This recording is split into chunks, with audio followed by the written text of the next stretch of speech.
মুগ ডাল তো আমরা অনেক রকমভাবেই খাই, কিন্তু কারি পাতা দিয়ে এই মুগের ডালের রেসিপিটা সত্যিই মুখে লেগে থাকার মতো।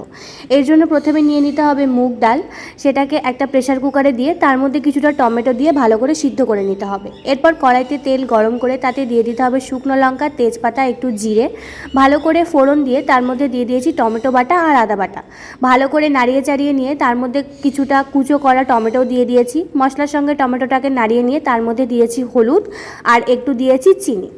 মশলাটা ভালোভাবে নাড়িয়ে চাড়িয়ে নিয়ে যে ডালটা আমরা সিদ্ধ করে রেখেছিলাম, এবার সেই ডালটা পুরো মশলার সাথে মেশাতে হবে।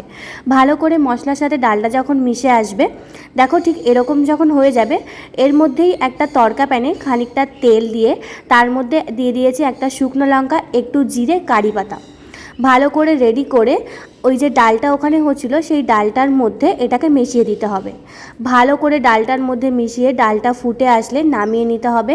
নামিয়ে নিয়ে গরম ভাতের সাথে পরিবেশন করো এই মুগের ডাল। সত্যি এটা থাকলে আর কিচ্ছু লাগবে না।